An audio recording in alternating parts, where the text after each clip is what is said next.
자, 함수의 마지막 부분은 재기호출. 그러니까 즉 자기 자신을 다시 호출하는 재기호출에 대해서 살펴보는 것으로서 함수를 마무리하려고 합니다. 이런 재기호출 기법은 그렇게 자주 쓰이는 건 아니지만요. 가끔 요긴하게 쓰이는 방법이기 때문에 알아두면 상당히 도움이 됩니다. 그래서 여기서 재기호출에 대해서 잠깐 말씀드리고요.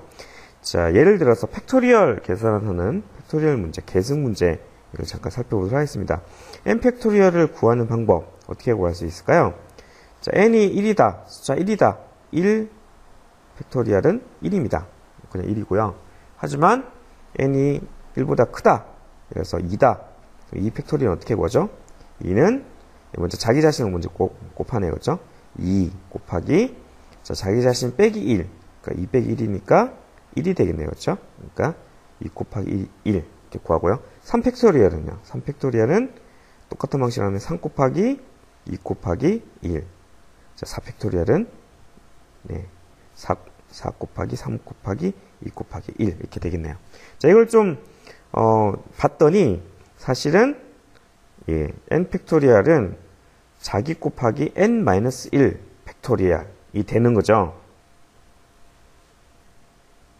즉 팩토리얼을 계산하는 데 있어서 또 팩토리얼이 또 이용해서 자기 자신의 포맷을 그대로 이용해서 계산할 수 있다는 거고요. 단 이때 n의 크기가 1씩 감소하는 거죠.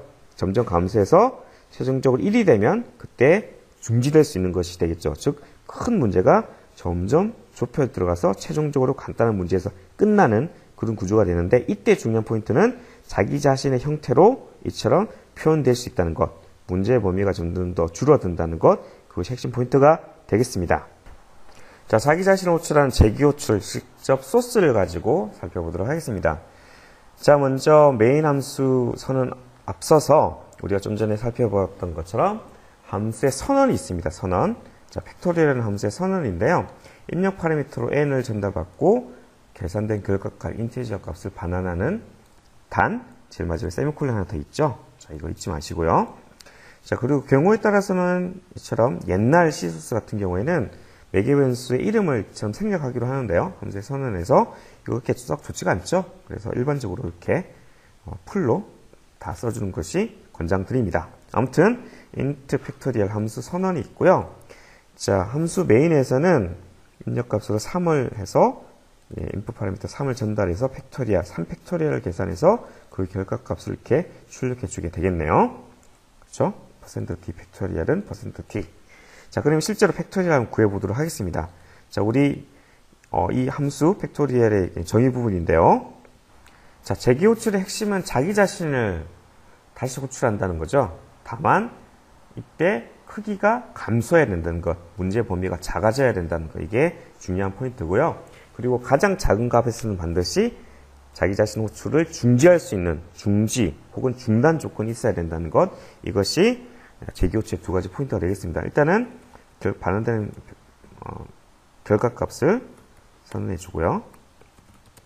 자, 그래서 반환한다고 치고요. 자, 문제에서 중단 조건, 책에서는 종료 조건이라고 했는데 어떤 게 종료 조건이죠? 전달받은 값이 1보다 작거나 같으면 뭘 반환하면 리턴 값이 얼마가 되죠? 1이 되겠고요. 그렇지 않다 그러면 어떻게 되죠? 그때 다시 자기 자신을 불러주는 거죠.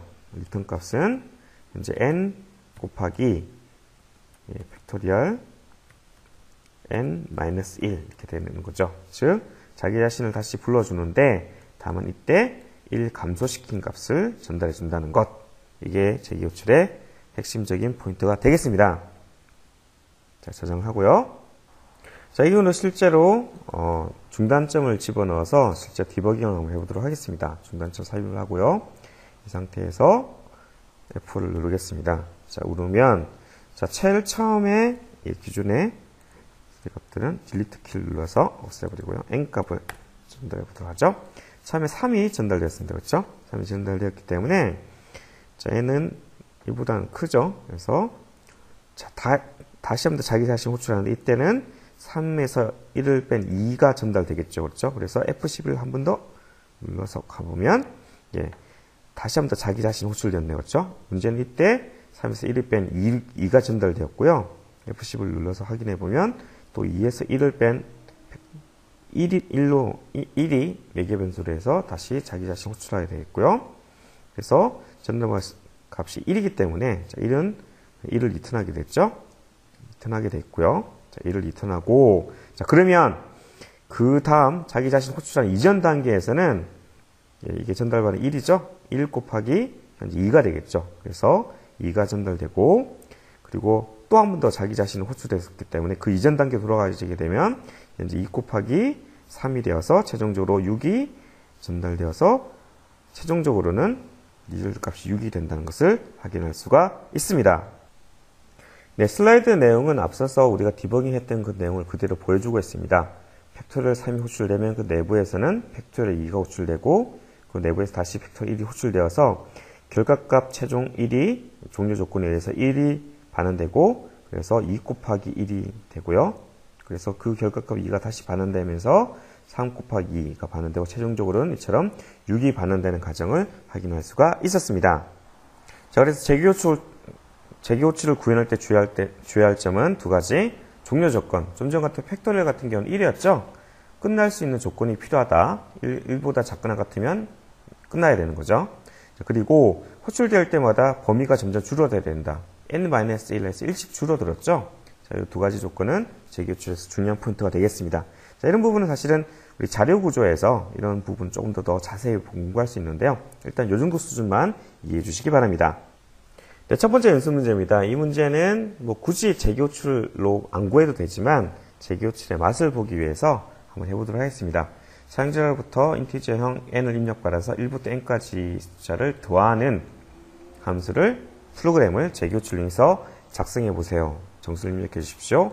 5를 입력하면 1부터 5까지 정수합은 15입니다. 한번 구해보도록 할까요? 자, 프로그램의 기본적인 고유격은 동일합니다. sum 언더바 리커시브에 그래서 재기호출로 합을 구하는 함수의 선언이 먼저 있고요. 그리고 사용자로부터 입력받을 값 num 그리고 결과값 result 변수를 선언해주고 자, 사용자로부터 scanf 통해서 입력을 받죠. 그리고 재기호출 함수를 호출해서 구해진 결과값을 이처럼 화면에 출력해주게 되겠습니다. 자, 그러면 입력받은 값을 가지고 자기 자신을 호출하는 재기호출로서 합을 구해볼까요? 자, 핵심은 종료 조건이 필요하죠. 언제 끝날 수가 있을까요? 잠깐 생각해 보셨나요? 앞서서 재기호출로 팩토리얼을 구할 때 마찬가지로 1보다 작거나 같으면 받는 값이 1이 되겠죠. 근데 만약에 그렇지 않다. n보다 크다. 1보다 크다. 그럼 어떻게 될까요? 그때는 리턴 값은 전달받은 값 n 플러스 문제의 조건을 1 감소시켜서 다시 자기 자신을 부르면 되겠죠. 그래서 sum recursive n 빼기 1 이렇게 해주면 되겠습니다. 어때? 생각보다 간단하죠? 재기호출의 가장 큰 장점이 이처럼 좀 뭐라고 할까? 복잡한 문제를 비교적 단순하게 해결한다고 할까요? 물론 지금 이 같은 경우에는 더하기라서 조금 그런 재기호출의 임팩트가 좀 약해 보일지 모르겠지만요. 이런 조건 방식은 상당히 어려운 문제를 상당히 쉽게 풀 수 있는 그런 기법이 되겠습니다. 그럼 실제로 시행을 시켜보도록 할까요? 예, 그래서 자, 2를 입력하면 당연히 3이 되겠고요. 3을 입력하면 당연히 이처럼 6이 계산되는 것을 확인할 수가 있습니다. 예, 다음 문제는 조금 어려운 문제가 될 수 있는데요. 피보나치 수열이라고 해서 요즘은 언제 배울지 모르겠습니다만은 저는 고등학교 때 배운 것 같은데요. 자, 피보나치 수열이라고 해서 아래와 같은 식으로 계산합니다. n이 0이면 0이고요. n이 1이면 1이고 n이 2보다 크다고 한다면 2보다 크다 같으면 피보나치 수열 n-1 더하기 n-2 즉 자기 자신을 호출하는데 n 빼기 1 자기보다 1 작은 값 플러스 자기보다 2 작은 값을 더하는 것이 바로 피보나치 수열이 되겠죠. 자, 그래서 값을 입력을 하면 그래서 5를 입력하면 이런 피보나치 수열에 의해서 FIB5라는 그 값을 구해서 출력하는 프로그램 한번 작성해 보도록 하겠습니다. 자, 피보나치 수열도 복잡해 보이지만 사실 그렇게 복잡하지는 않습니다. 왜냐하면 재기호출이기 때문에 그렇습니다. 자, 먼저 보자면 피보나치 리커시브에서 입력 파라미터는 n이고요. 정수값을 반환해주고 있고요. 자, 맨 함수에서는 사용자로부터 정수를 입력받고 입력받은 값을 피보나치 리커시브 함수에 전달해줘서 그 값을 전달받아서 화면에 출력해주게 되겠습니다. 자, 그럼 실제로 피보나치 수열을 구해보도록 할까요? 자, 문제 조건에서 n이 만약에 0보다 작거나 같다. 그러면 어떻게 되죠? 반환된 값은 0이죠. 그런데 그렇지 않고 만약에 n이 1이다. 그러면 어떤 값을 반환한다 그랬죠? 그러면 1이라고 그랬습니다. 그렇죠? 자, 근데 n이 1이라 비교할 때 대입이 아니라 비교기 때 값이 비교이기 때문에 이꼴 둔 거 두 개를 해줘야 되겠죠? 그리고 n은 1 이런 것보다 1은 n과 같다. 이게 되게 좋다고 그랬죠? 왜냐하면 혹시 만약에 실수하더라도 이처럼 컴파일러에서 오류를 뱉어줄 수 있기 때문에 상수를 먼저 넣어주는 이런 아름다운 습관 좋다고 그랬습니다. 자, 그렇지 않다 그러면 n이 0도 아니고 1도 아니다 그러면 어떻게 되죠? 뒷변 값은 어떻게 되죠? 자기 자신을 호출을 하는데 자, 조건이 n 빼기 1 그렇죠? 자기 자신보다 1 작은 값 더하기 자기 자신보다 2 작은 값을 대입한 요 값을 합이었다 그렇죠? 자, 그래서 계산해주면 구현이 금방 끝났다는 것을 확인할 수가 있습니다. 그럼 실제로 실행을 해서 값을 6을 입력을 하면 8이 정상적으로 출력되는 것을 확인할 수가 있습니다.